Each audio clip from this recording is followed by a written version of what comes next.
So this is the second part of the discussion about Kippa, hair covering for men. So yesterday we reviewed what Rabbi Messas says.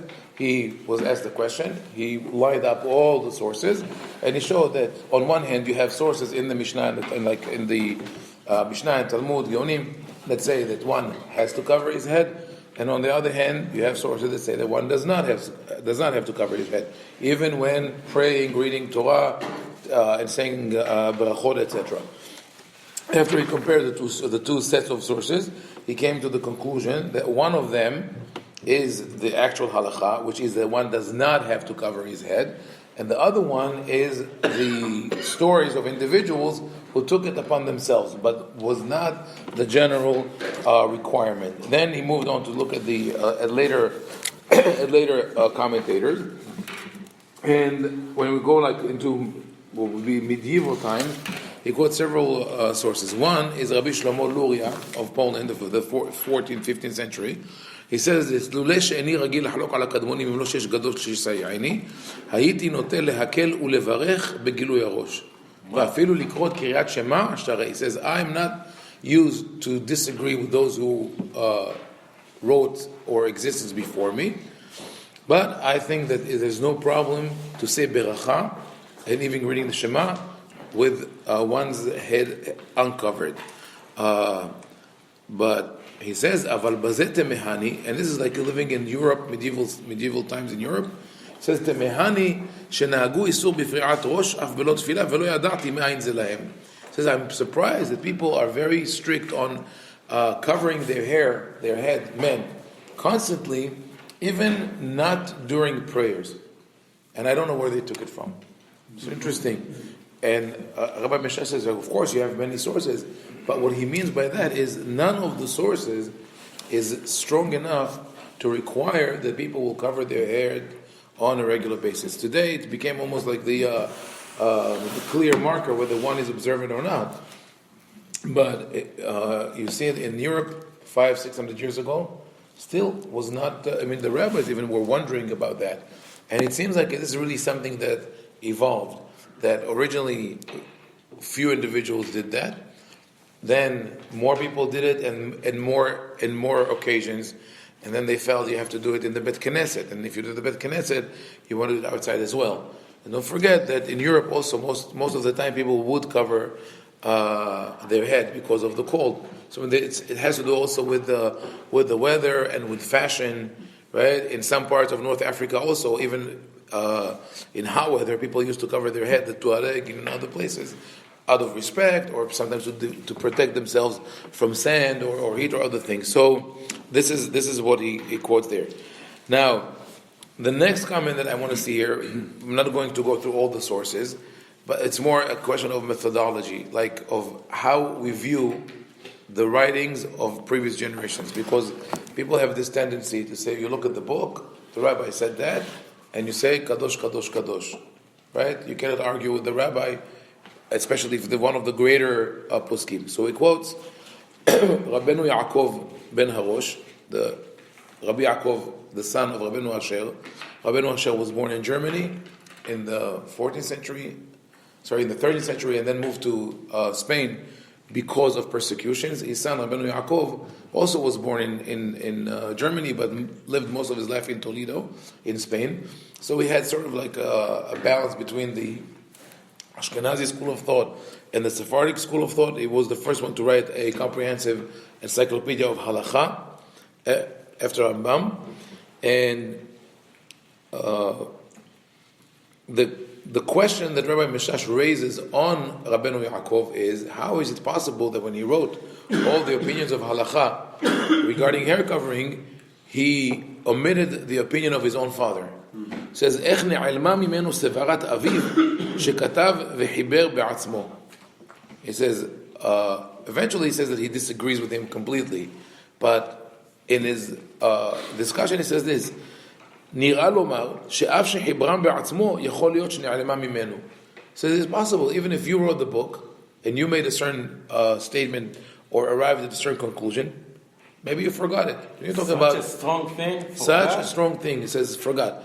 Like we're talking today, we don't use our memory anymore because everything is documented right? You don't need to check your spelling because you have a spell checker, right? You don't have to take notes. Some people. You don't have to take notes because everything is on the hard drive. The greatest fear is that the hard drive crashes, right, or the cloud is compromised. Really? But I mean, right? But there were times where people used to take notes. But even when you take notes, you're limited in how much you could review what you wrote. And he says, "Af ma yitachen shadavar ze haya hove v'yeh shelifamim ni'ala מהאדם אף מה שחיבר בעצמו שטרח ויגע עליו והולידו והצמיחו והניסיון יוכיח." Even if you wrote it and you came to the conclusion and it's your creative process and it's your personal thing, you can forget it. And it says הניסיון יוכיח, and it's true that you could learn from experience. Sometimes I go through my notes, scribbled notes for classes that I gave 10, 20 years ago, and I look at this like, wow, what is how did I get to this conclusion? I have to go through the whole process again. Where our brain is limited and we are compartments. It says, "Av she'amru rishonim kemalachim." This is an important thing because the Talmud says the early generations they were like angels. So now what happens? You come today and I have an argument with a rabbi who lived 200 years ago, and they will say, "No, you can't argue with him. He compared to you as an angel." He says, "Le'inyan hayirah amru." Says they speak about their spirituality, maybe about the reverence, yeah.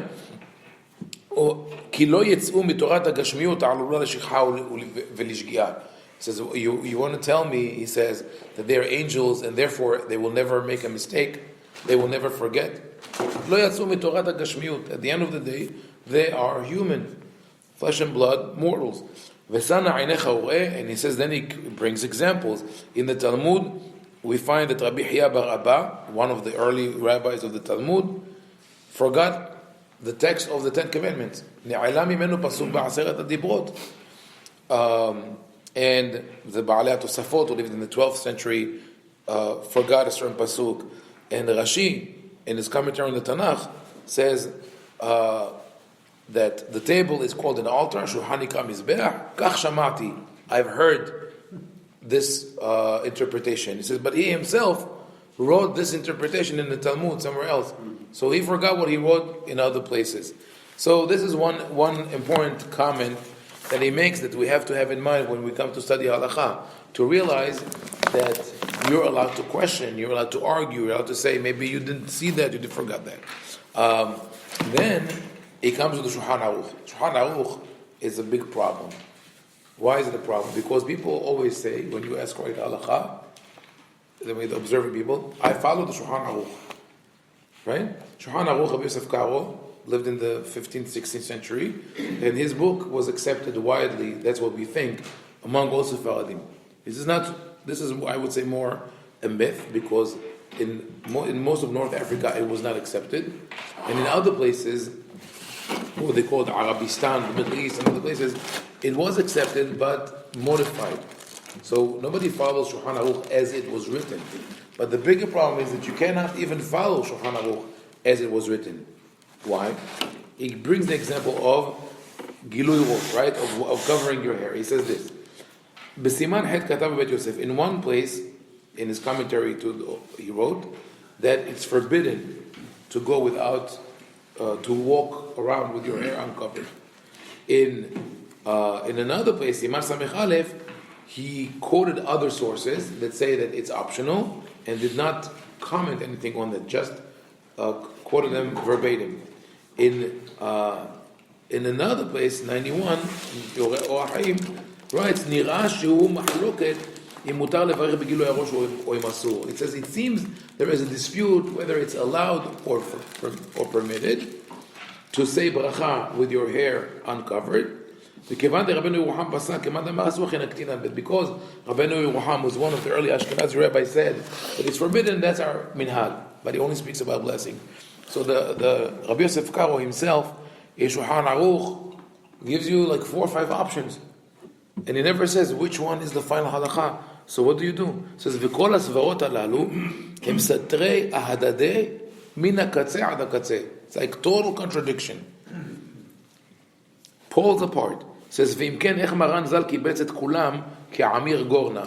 This is like bringing everything in the field into the granary, wheat, barley, fruits. This is an analogy that he uses here.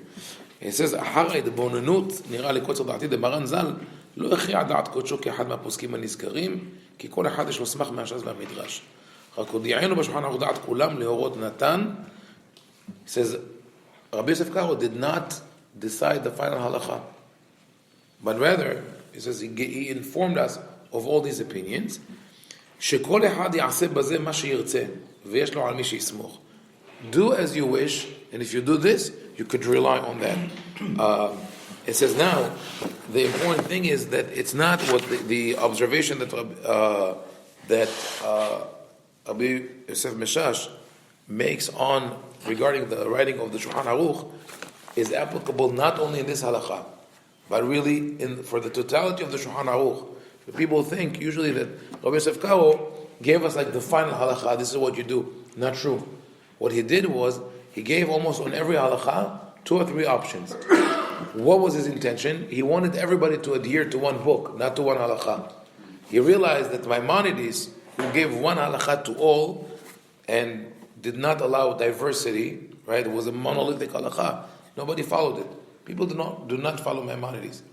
By leaving this, wiggle room, flexibility, he allowed people to say, I follow the Shulchan Aruch, even though you could put 10 Jews in the room, each one has a completely different practice, and each one of them says, I follow the Shulchan Aruch, because he left that opening in his writing. We'll continue Messas Hashem tomorrow.